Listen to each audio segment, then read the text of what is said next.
Hello and welcome to the 103rd and 104th episodes of Fur, Fins, and Feathers. Today we are going to talk about tropical fish with members of the South Coast Tropical Fish Society. We have two guests, one of them who has been here before. Yep. Nathan Justa. Nathan Justa is from Fall River. Yep. And Andrew Courchaine is from Dartmouth. Yep. Welcome, gentlemen. Thank you. It's good to be back. It's good to be back, and it's good to talk about this very exciting hobby. Yes. There's a lot to do with tropical fish. There's so many different types of fish.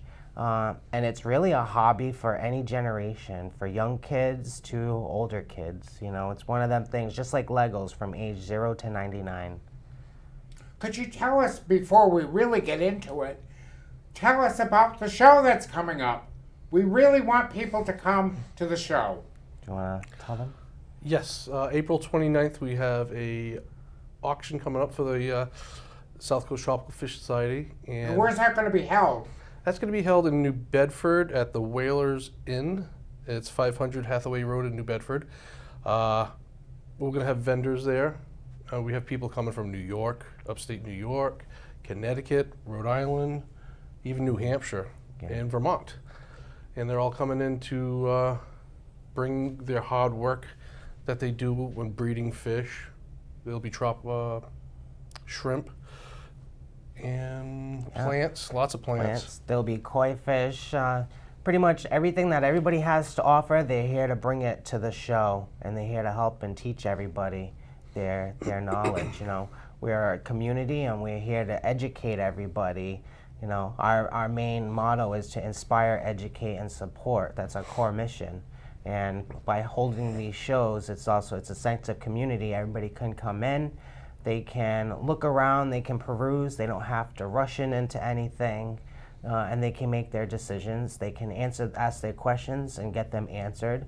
And if one particular person doesn't have that answer, somebody else will. Yeah, we have people, we have veterans in the hobby that have been doing it for 40 years. Veteran-owned businesses, too. Yeah, we have some veteran-owned businesses. Yep. But yeah, if you have questions, we're here to answer them. And we meet up once a month. You have monthly meetings. Yep. Yes. Where are they held? They're held in Fall River. The address is 187 Plymouth Ave, right off the highway. The place that we hold it at is called the Heron Studio. They're in Fall River, and they have in Westport too. So they're gracious enough to let us use the studio there so we can have our meetings, talk about fish. We have people come in, put on lectures. It's a nice big space. It's actually a yoga studio, and there's different areas of the place, so it's really good for people who have children with sensory needs.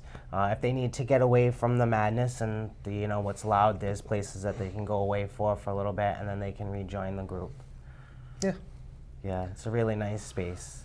This is a very fascinating hobby for people, families in particular, of all ages, and also for senior citizens. Yeah, we have a lot of families who come in. Primarily we're family oriented. We have a lot of families that come in and their children are really starting to enjoy the hobby. A lot of their children have their own tanks now. And there is a lot of senior citizens that are in the hobby because as people get older with the empty nest syndrome, it's really good to have something there. If you're not allowed to have, if you're in an apartment complex or something, you're not allowed to have a dog or a cat. A little fish tank with the fish is really something good. It's good for the soul. It keeps people, it makes them feel amused and interested, and it gives them something to do. It really does. And the thing with fish tanks too is, when you have somebody over your house, it's kind of like a centerpiece. It's a conversation piece. Fish tanks always draw the attention in, and people are always interested to see what you have. Andrew, how did you get into fish? When I was younger, my parents would bring us to local fish stores in Fall River, and that's how I got started. We had fish tanks at home, And then when I was a teenager, we didn't have any. And I was at a festival, and I won a goldfish in a bowl. And unfortunately, I brought it home, and I didn't have much knowledge about it. And it only, the goldfish lasted just a short time. And then I started going to the local fish stores. They were educating me, and I got hooked again. And then I stopped when I was in my 20s and started back up with my own children. And now I'm hooked. I can't stop. I got a lot of tanks and a lot of different fish and shrimp that I breed myself. So it's pretty wild. And what about you, Nathan? I started very similar the way that Andrew did. I went to a festival with my uncle and my family. He paid the money for me to play the game. I threw a ball in and I won a goldfish. So I literally came home with a goldfish in a bowl. My uncle was smart enough to know that that bowl wasn't suitable for the fish. So the same day we went to an old department store that's not around anymore, and we picked up a fish tank set, and that was my first 10-gallon set. I had that goldfish for like 5-6 years. That was my first fish. It was a little bit more successful. I did try adding other fish, and they weren't as successful, but yeah, I had that goldfish for a long time. That's how I got started in the hobby. Thankfully I was more successful. But it kind of just spiraled from that. I went from a 10-gallon tank to a 30-gallon tank in my parents' house. And then now that I'm on my own, I have various tanks too now. Yeah, I'm cutting down. I had 20 at one point in time, but I'm cutting down to less than 5. Yeah, it's a lot of work, and it's hard. It's tough sometimes. It's been a very rewarding hobby for you. It is very rewarding. And it's only difficult if you have a lot of fish tanks. If you have 1 or 2, it's really easy. You do maintenance once or twice a week, and you get to see the fish. I actually included a picture, which we'll probably have up in a little bit, pictures of my discus. They're my big, beautiful, colorful fish. And when I first bought them, they weren't really colorful. They were dull and ugly, and people were telling me I didn't know what I was doing. And then eventually, here they are, my beautiful discus. Gorgeous. Yep. When I first started out with them, they were dull and gray, but they were babies, and when I got them a year ago in May, so they're going to be actually a year old in May. I got them a year ago in June. It's been a learning experience, but these, with the support of the Tropical Fish Society of South Coast and everybody there in the club, I was able to be successful in keeping a difficult fish. These fish, the discus, that's more of like an advanced keeper's fish. Starter fish would be like the ones that I have included on the table. I have some guppies that are closer to you. One of them's actually doing a dance for one of the females. I made sure to include females because they always do the dances for the females. They look like they're having a good time. Yeah, and they have beautiful fins. These are really easy to keep fish. You can get a few for a small fish tank, and they bring a lot of life to a fish tank, and they're affordable. They're easy to keep. And then other fish, these are actually angel fish that I bred right on the side of Andrew. These are my koi baby angels. Actually, Kat, who was on the show last, yes. She gave somebody a pair of fish, and they couldn't keep the fish at that time, so I fostered them, and I got these babies out of them. So these are angel fish that I have, and these are all things that you'll find at the swap meet too, and the auction. These guppies that are these are a highly sought after fish. These guppies and endlers, very fancy, beautiful colors, and they bring a lot of life to a tank. And these angel fish too, they get big, beautiful fins, and they put a lot of life into the tank. How do you, or what rather, would you suggest someone to come for the first time someone who doesn't know a lot about fish, or knows nothing about fish, to come to the show? How should they start? Well, they should ask questions, and I would suggest seeing what size tank would fit their needs, like what kind of fish would they like, and then they could go from there. And if they can get a bigger tank, where will they put it? Is there an outlet for a filter, air pump for oxygen for them, a heater? those are the three main things: filter, air, heater, and a light. But yeah, then we would show them how to cycle a tank, and it's really easy. It's not as hard as it thinks. You just have to be patient. You got to be very, very patient. It's going to take a while. I'm not patient. I'm always trying to jump in, and then but I guess one question that I have is, people should come to the show, look around, scope it out, ask questions, pick out something that might interest them, and rather than jump in and buy things quickly, they should sit back, relax, pull their phone out and start Googling. And perhaps develop a rapport with a breeder or a hobbyist that who would serve as a mentor. Yeah, and they could find their local club. There's a club in Rhode Island. There's one in Boston. Worcester has a club. All then over there's Connecticut. us. And Connecticut has a lot. And if you don't have one in your area, start one. We kind of did the same thing. There was other clubs in the area, but they didn't fit our needs. And, you know, we founded a family-oriented, very open to the public fish club, and we're very successful. When we met last time, we had, like 30, 40 members. Now we're over double that. We're 60 to 70 members, and we continuously grow each day. Yeah, when the members join the club, I mean, they have that opportunity where we have special speakers come in, and we have one coming up sometime in June. We haven't announced it yet. But we also have an event coming in July 9th, where we're going to get together members, and we're going to go, I think, in Rehoboth, and see what kind of minnows are out there. Because you only see largemouth bass, striped bass in the Taunton River. You never see like the little minnows, like the goody-eyes and the killifish. I never knew they were around here. I've never seen them, so we're going to go catch some, and we're going to look at them. We're going to study them, and then we're going to let them back into the natural home. We're not going to keep them. We're just going to catch them, observe. We're going to study them, and So this is really good. It's really great for kids who are interested. At our last meeting, we had a new member come in, a younger gentleman, and he was so interested in it, and he already knew so much about it. And we're really here to pass on. It's something we want to pass on to the next generation. Fish keeping, it isn't just for older people. It's for everybody. We want the kids to learn, because it's really interesting seeing them have a fish in their, even just a single bed of fish in a 5-gallon tank in their room. It really adds enrichment, and it really helps with nowadays. A lot of kids have depression, anxiety. It's going to help with that. It's really going to help get the kids out of their shells.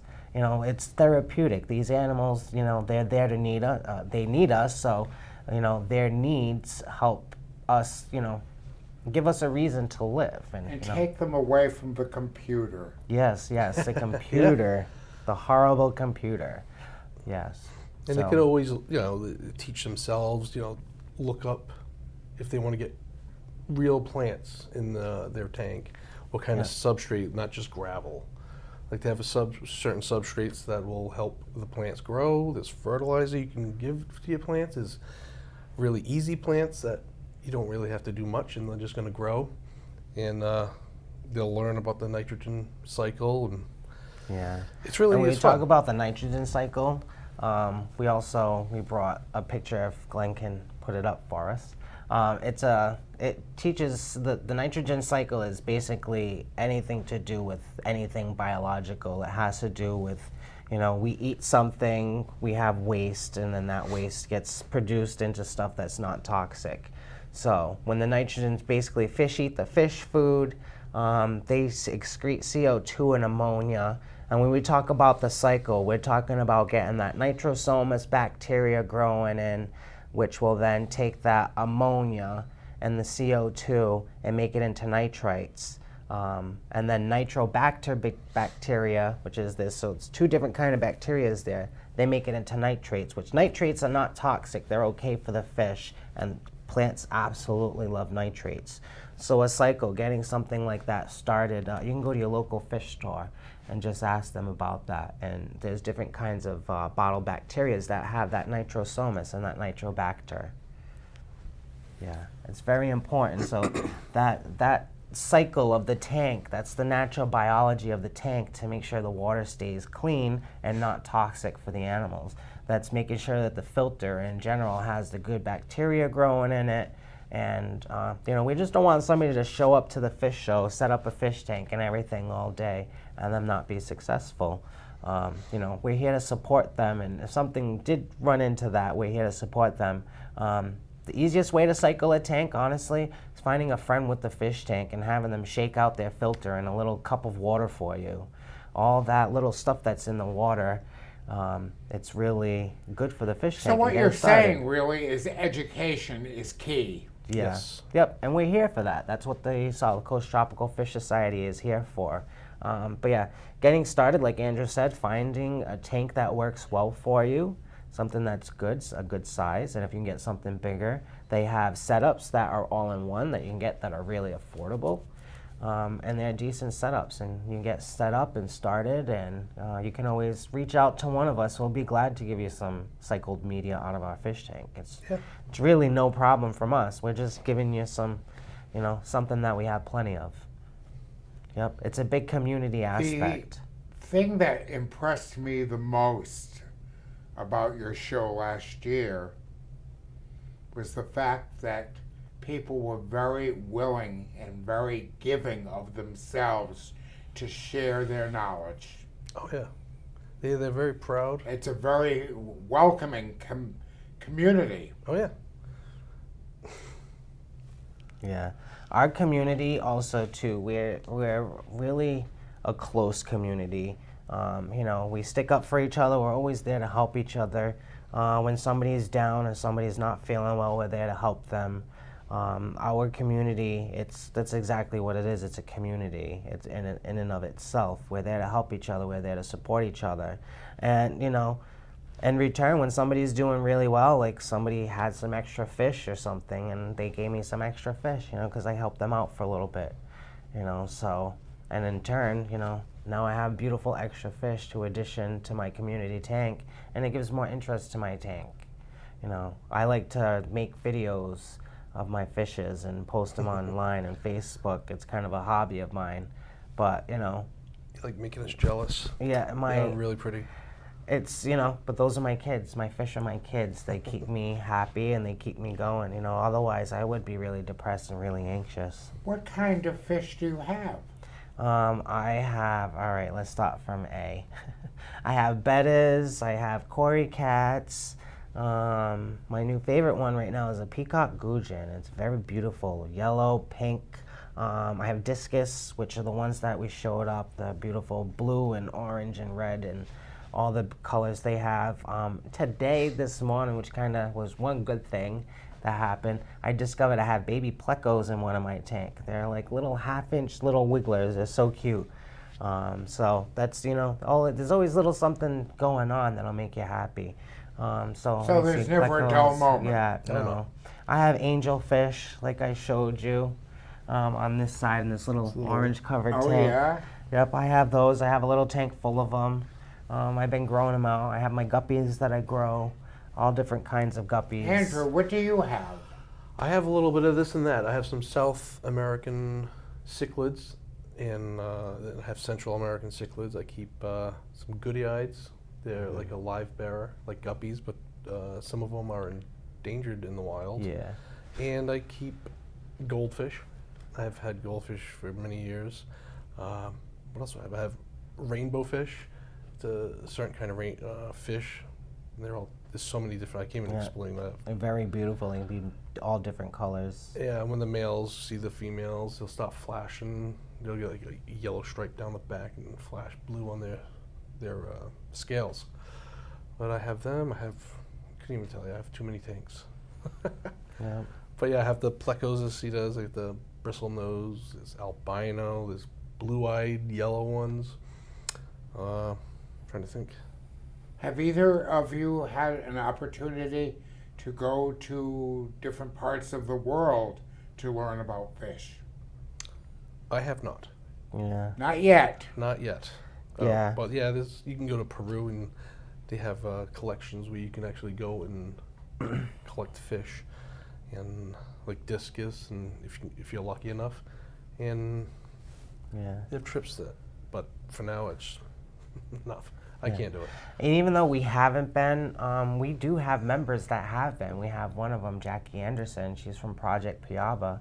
She's, one of them. She's a marine biologist at the New England Aquarium. She's a member of our club, and she's awesome. She came and she did a talk, and she talked about going down into the Amazon, the sustainable fisheries, and the importance of, wild-caught fish, and how, if we don't catch these fish out of these puddles that are drying up, they're going to die anyway. So we're really rescuing these fish, these wild-caught fish, and that wild-caught fish trade is really good because, it gives people down there a way to live. It gives them a way to pay their bills. Otherwise, they would be clear-cutting the rainforest for what, and we know about all the problems. Of the Amazon. So when we're buying wild-caught fish from the Amazon, we're supporting these families that are trying to put food on the table. Like, I never knew that. And if I didn't meet Jackie and I didn't have her come and do the talk for my club, I would have never known that. I always had the feeling like, oh, I'm taking something from the wild. It's not good. Little did I know that if I weren't taking these fish from the wild, they're going to dry up and end up as fertilizer, essentially. Mm-hmm. Very interesting. Yeah. Yeah, we have members from all different kinds. We have, like I said, we have one guy, veteran-owned business. He's really good about dry goods and plants. We have a Celtic koi. He's a koi guy. All about koi and goldfish and angelfish, too. And he helps. He helps a lot. Yeah, Keith does, too. Got to mention his name. And then we have Aquasthetics, we have brick and mortar businesses, Little River Aquatics, all these companies that are supporting us through this. We have manufacturer donations too from really big name companies that have, So it's a growing industry. Yeah. It is. It's a multi-billion-dollar industry. And we're just here, we're not looking to make money out of it. We're just looking here to support people and get fish tanks in everybody's houses. Yeah, we don't get we don't get paid to run it. We're all volunteers for the club. This is a volunteer organization. Yep. And what Andrew does too, with his line of work, he encounters a lot of stuff that's available, for recycling. So he discovered this great 3-gallon tank setup, and that's going to be something that's available at the show. A great little tank if you want to get started that day. We'll have people there with beneficial bacteria for your fish tank. So yeah, if it is something at that day you want to just get started on that day, we will be able to help you, and we'll be able to walk you through everything A through Z, and then you'll have our contact info afterwards to get in touch with us when you have questions. And we're on the website as well. Yep. We have a website. Talk about your website. Yep, we have a website, sctfs.org. So yeah, that stands for South Coast Tropical Fish Society.org. And that has our latest events on it. And what else do we have on our website? Yeah, they'll tell you if you want to become a member, what you have to do, and fill out the form. Nathan said, there's events coming up. Yep, it has our events listed. It has the meetings. So also too, with events coming up, there's ways to download forms to get yourself pre-registered if you just want to be a buyer, if you just want to be a vendor, and if you want to put your stuff up for the auction.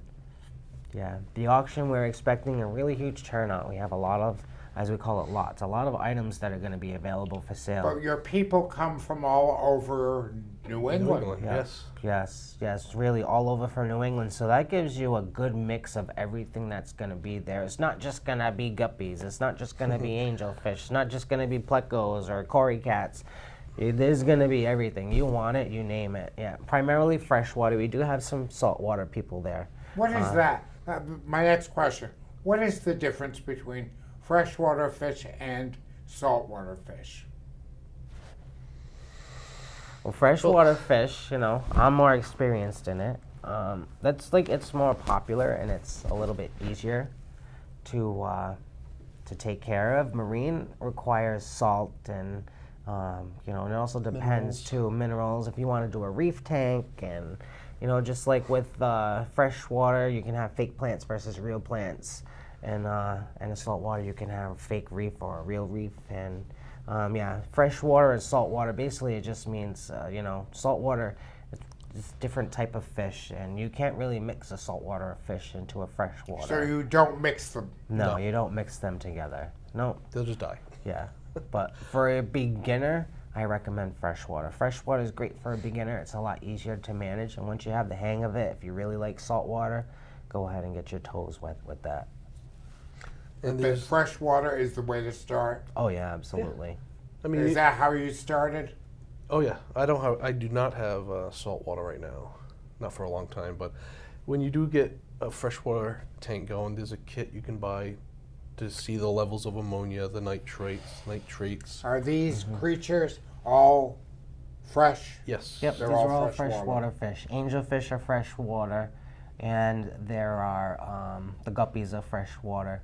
There are some fish that can tolerate brackish water, which is half salt, half fresh. Guppies, mollies, some platies can do it.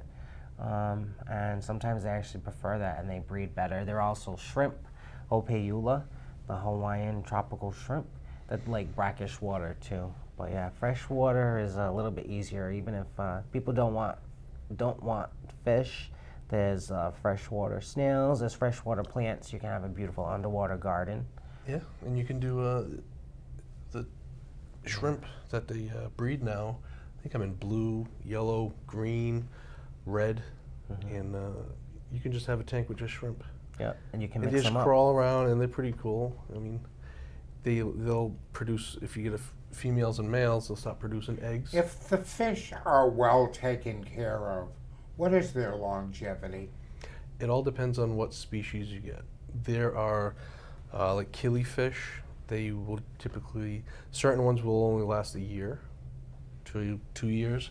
Guppies, same thing, about 2 years.